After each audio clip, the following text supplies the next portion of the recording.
கோவை மாவட்டம் பொள்ளாச்சி அடுத்த வடுகப்பாளையம் பகுதியில் ரயில்வே மேம்பாலம் அமைப்பது தொடர்பாக ரயில்வே அதிகாரிகள் ஆய்வு மேற்கொண்டனர்.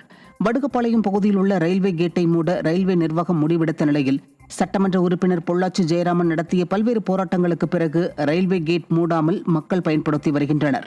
இந்த நிலையில் அப்பகுதியில் ரயில்வே மேம்பாலம் அமைக்க வேண்டும் என்ற பொள்ளாச்சி ஜெயராமனின் கோரிக்கையை ஏற்று ரயில்வே அதிகாரிகள் ஆய்வு மேற்கொண்டனர். அப்போது செய்தியாளர்களிடம் பேசிய பொள்ளாச்சி ஜெயராமன் விரைவில் இப்பகுதியில் ரயில்வே மேம்பாலம் அமைக்கப்படும் என ரயில்வே அதிகாரிகள் கூறியதாக தெரிவித்தார்.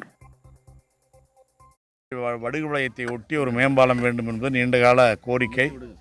அந்த கோரிக்கையை ரயில்வே இலாக்காவிடம் நாங்கள் தெரியப்படுத்தியிருந்தோம். இன்றைக்கு அதற்காக ரயில்வே இலாக்காவினுடைய உயர்மட்ட அதிகாரிகள் வருகை தந்து எல்லாவற்றையும் பார்த்தார்கள்.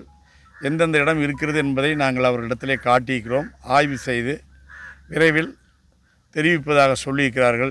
எப்படியும் இந்த பகுதிக்கு ஒரு ரயில்வே மேம்பாலம் மிக அவசியம். பள்ளிக்கு செல்கிற வாகனங்கள், அதே போல் கல்லூரிக்கு செல்கிற வாகனங்கள் மற்றும் மருத்துவமனை செல்வர்கள், சுற்றுப்புறத்தில் விளைகிற விவசாய பொருட்களை சந்தைக்கு கொண்டு செல்வதற்கும் தனியாக ஒரு பாதை தேவை. அதற்கான முயற்சிகளை மேற்கொண்டிருக்கிறோம். நடக்கும் என்று உறுதியாக நம்புகிறோம். திருவாரூர் அருகே கருவேலங்காட்டில் அழுகிய நிலையில் 55 வயது மதிக்கத்தக்க ஆண் சடலம் மீட்கப்பட்டுள்ளது. மேப்பளம் கிராமத்தில் உள்ள ONGC எண்ணெய் கிணறு அருகே கருவேலங்காட்டில் தூக்கிட்ட நிலையில் சடலமாக கண்டெடுக்கப்பட்டவர் யார், அவர் எப்படி இறந்தார் என்பது குறித்து விசாரணை நடைபெற்று வருகிறது.